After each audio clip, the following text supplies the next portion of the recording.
चाहे अमीर हो या गरीब, चाहे नेता हो या राजनेता, नाइंसाफी भला कौन बर्दाश्त कर सकता है। आम आदमी के लिए रिश्ता नाता ही उसका परिवार है और किसी नेता के लिए उनकी पार्टी ही उनका परिवार होता है। और परिवार में ही अगर षड्यंत्र रचा जाए तो ये बर्दाश्त से बाहर है। और ऐसा ही एक वाकया सामने आया है झारखंड से। दरअसल हाल में ही चंद महीनों के लिए रहे पूर्व मुख्यमंत्री चंपई सोरेन ने आखिरकार अपने दिल की व्यथा लोगों के बीच उजागर कर ही दिया। जानकारी के अनुसार चंपई सोरेन के दिल्ली पहुंचते ही उनके भाजपा में शामिल होने के कयासों के बीच उनका एक भावनात्मक पोस्ट एक्स पर शेयर करना लोगों के बीच चर्चा का विषय बना हुआ है। सरायकेला से 6 बार विधायक रहे चंपई सोरेन ने अपने पोस्ट में लिखा है कि सत्ता का लोभ रत्ती भर भी नहीं था, लेकिन आत्मसम्मान पर लगी इस चोट को मैं कैसे और किसे दिखाता। उन्होंने लिखा है कि आखिर ऐसा क्या हुआ जिसने कोल्हान के एक छोटे से गांव में रहने वाले एक गरीब किसान के बेटे को इस मोड़ पर लाकर खड़ा कर दिया। उन्होंने कहा, अपने सार्वजनिक जीवन की शुरुआत औद्योगिक घरानों के खिलाफ मजदूरों की आवाज उठाने से लेकर झारखंड आंदोलन तक मैंने हमेशा जन सरोकार की राजनीति की है। राज्य के आदिवासियों, मूलवासियों, गरीबों, मजदूरों, छात्रों एवं पिछड़े तबके के लोगों को उनका अधिकार दिलवाने का प्रयास करता रहा। किसी भी पद पर रहा अथवा नहीं रहा, लेकिन हर पल जनता के लिए उपलब्ध रहा। उन लोगों के मुद्दे को उठाता रहा जिन्होंने झारखंड राज्य के साथ अपने बेहतर भविष्य के सपने देखे थे। इसी बीच 31 जनवरी को एक अभूतपूर्व घटनाक्रम के बाद इंडिया गठबंधन ने मुझे झारखंड के 12वें मुख्यमंत्री के तौर पर राज्य की सेवा करने के लिए चुना। अपने कार्यकाल के पहले दिन से लेकर आखिरी दिन 3 जुलाई तक मैंने पूरी निष्ठा एवं समर्पण के साथ राज्य के प्रति अपने कर्तव्यों का निर्वहन किया। इस दौरान हमने जनहित में कई फैसले लिए और हमेशा की तरह हर किसी के लिए सदैव उपलब्ध रहा।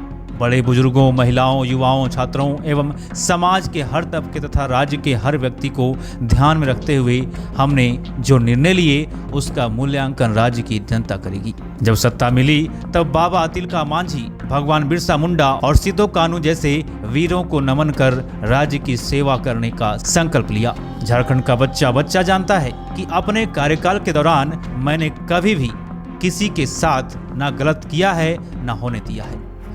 इसी बीच हूल दिवस के अगले दिन मुझे पता चला कि अगले 2 दिनों के मेरे सभी कार्यक्रमों को पार्टी नेतृत्व द्वारा स्थगित करवा दिया गया है। इसमें एक सार्वजनिक कार्यक्रम दुमका में था, जबकि दूसरा कार्यक्रम पीजीटी शिक्षकों को नियुक्ति पत्र वितरण करने का था। पूछने पर पता चला कि गठबंधन द्वारा 3 जुलाई को विधायक दल के एक बैठक बुलाई गई है, तब तक आप सीएम के तौर पर किसी कार्यक्रम में नहीं जा सकते। श्री चंपई सोरेन ने लिखा है कि क्या लोकतंत्र में इससे अपमानजनक कुछ हो सकता है कि एक मुख्यमंत्री के कार्यक्रमों को कोई अन्य व्यक्ति रद्द करवा दे। अपमान का यह कड़वा घूंटी पीने के बाद मैंने कहा कि नियुक्ति पत्र वितरण सुबह है, जबकि दोपहर में विधायक दल की बैठक होगी, तो वहां से होते हुए मैं उसमें शामिल हो जाऊंगा। लेकिन उधर से साफ इनकार कर दिया गया।